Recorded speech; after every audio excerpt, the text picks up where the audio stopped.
ဖြစ်နိုင်တာမကောင်းဆိုးဝါးအိမ်မက်ဆိုးအမောင်ထုတွေပြန့်နှံ့လာတာနဲ့အမျှဆမ်မန်ဟာအမောင်ထုရဲ့ဝါမျိုးချင်းကိုဖြည်းဖြည်းချင်းခံလိုက်ရပါတယ်။ဒါကိုမြင်လိုက်ရတဲ့ဂျက်ဖရော့စ်တယောက်စိတ်ပေါက်ကွဲသွားပြီးသူ့မှာရှိသမျှစွမ်းအားဗေဒအကုန်လုံးကိုထုတ်သုံးက pitch black ကိုနောက်ဆုတ်သွားအောင်တိုက်ထုတ်ပစ်လိုက်ပါတော့တယ်။ဒါပေမဲ့ဆမ်မန်မရှိတော့တဲ့အတွက်ကလေးတွေရဲ့အိမ်မက်လှလေးတွေဟာအိမ်မက်ဆိုးတွေဖြစ်ပြောင်းလဲကုန်ပါတော့တယ်။မော်ပညာကိုယုံကြည်တဲ့ကလေးရေအတွက်ဟာလည်းတဆဆနှဲပါလာခဲ့ပြီးဝေဟင်စောင့်နှံမင်းကြီးတွေ The Guardians ရဲ့စွမ်းအားတွေဟာလည်းတဖြည်းဖြည်းနဲ့အလျင်အမြန်ပျောက်ကွယ်လာခဲ့ပါတယ်။ဘသူကမှသူ့ကိုအစကတည်းကမယုံကြည်ခဲ့ကြတဲ့အတွက်ဂျက်တယောက်ပဲစွမ်းအားတွေမပြောတော့ပဲကြင်ကြံ့ခံနိုင်ခဲ့တာပါ။နောက်ရက်ဟာEasterပွဲတော် Easter ကြာရောက်မယ့်နေ့ဖြစ်ပါတယ်။တကယ်လို့ဒီပွဲတော်သာဘာပြဿနာမှမရှိပဲအောင်မြင်ပြီးဆုံးသွားမယ်ဆိုရင်ကလေးတွေရဲ့ယုံကြည်မှုတွေပြန်ရလာပြီးစောင့်နှံမင်းကြီးတွေလည်းစွမ်းအားတွေပြန်ပြည့်လာနိုင်မှာပါ။ဒါပေမဲ့ကောက်ကျစ်တဲ့ pitch ကတော့သူ့ရဲ့ထောင်ချောက်ကိုကြိုတင်ဆင်ထားပြီးသားပါ။အဲ့ဒီညမှာပဲဂျက်ဟာတယောက်ကသူ့နာမည်ကိုတိုးတိုးလေးခေါ်နေတဲ့အတန်ကိုကြားလိုက်ရပါတယ်။သူဟာအတန်သာယာနောက်ကိုလိုက်သွားရင်းနဲ့ pitch ရဲ့လှိုင်းကိုအမောင်ထဲကိုရောက်သွားခဲ့ပါတယ်။အဲ့ဒီမှာခိုးယူခံထားရတဲ့ကလေးတွေရဲ့သွားလို့အလှပုံကြီးတွေရဲ့အထက်နဲ့အောက်မှာသွားနဲ့သမီးလေးတွေ Tooth Fairies ခင်ဗျာတန်လောင်အိမ်တွေထဲပိတ်လောင်ခံထားရရှာပါတယ်။ဂျက်ဟာသူ့ရဲ့ကိုယ်ပိုင်သွားလေးကိုရှာဖွေဖို့အတွက်အောက်ကိုအပြေးလွှားခုန်ဆင်းသွားခဲ့ပါတယ်။ဒီအချိန်မှာပဲ pitch ပေါ်လာပြီးတစ်တာလေးတစ်လုံးကိုမြှောက်ပြပါတယ်။အဲ့ဒီထဲမှာဂျက်ရဲ့သွားလေးရှိနေတာပါ။အဲ့ဒါကိုတာတို့ထိလိုက်ရင်ဂျက်ဟာသူ့ရဲ့အတိတ်ဟောင်းအမတ်တရားတွေအကုန်လုံးကိုပြန်မှတ်မိသွားမှာဖြစ်ပါတယ်။ဂျက်တယောက်မူးမင်းမတက်စိတ်မထိန်နိုင်ဖြစ်သွားတဲ့အချိန်မှာပဲ pitch ဟာချက်ချင်းပျောက်ကွယ်သွားပြီးဂျက်ကိုတော့ထိုးလိုင်းကူထဲမှာတရက်နဲ့တညအပြည့်ပိတ်လောင်ထားခဲ့ပါတယ်။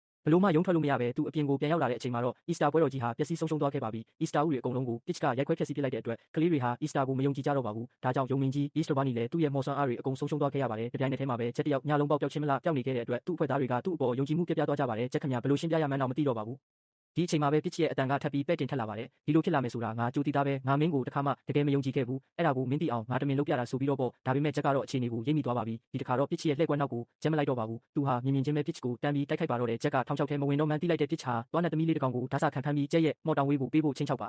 တော့တယ်စိတ်နှလုံးနူးညံ့တဲ့ဂျက်ကတော့မော်တောင်ဝေးကိုလက်လွတ်လိုက်ရပါတယ်။ဒါပေမဲ့ pitch ကတကယ်မွေးဆိုးတစ်ကောင်လိုပါပဲသူဟာတောင်ဝေးကိုနှစ်ပိုင်းချိုးပစ်လိုက်ပြီးဂျက်ကိုတောင်ကဘာပြင်ပေါ်ကနေတွန်းချပစ်လိုက်ပါတယ်။စိတ်ကြေနပ်မှုအပြည့်နဲ့လောင်ပြောင်းတဲ့အနေနဲ့ကျိုးပဲ့နေတဲ့တောင်ဝေးအပိုင်းစားတွေကိုပါဂျက်ရဲ့နောက်ကိုလိုက်လံပစ်ချလိုက်ပါသေးတယ်။စောင့်နှံမင်းကြီးတွေရဲ့စွမ်းအားတွေတဆဆလျော့နေလာတာကြောင့်သူတို့တွေဟာပြန်လည်မတိုက်ခိုက်နိုင်ကြတော့ပါဘူး။တစ်ချိန်ကထွားကြိုင်းတန်မာပြီးအားကိုးရတဲ့ Easter ယုံမင်းကြီးဟာအခုတော့အမွေးပွားပွားနဲ့ရုံပေါက်စလေးတစ်ကောင်ဖြစ်သွားရှာပါပြီ။ကလေးတွေဟာလည်းဒန်တာကြီးပုံမြင်တွေကိုလုံးဝမယုံကြည်ကြတော့ပါဘူး။ကဘာပေါ်ကကလေးတွေရဲ့ယုံကြည်မှုမီးလင်းတန်းလေးတွေဟာတစ်ဖြက်ဖြက်နဲ့ငိမ့်တိတ်ကုန်ကြပြီးနောက်ဆုံးမှာတော့ကလေးတစ်ယောက်တည်းသာယုံကြည်မှုကျန်ရှိပါတော့တယ်။တစ်ဖက်မှာလည်းတောင်ကဘာအောက်ခြေကိုပြုတ်ကျသွားခဲ့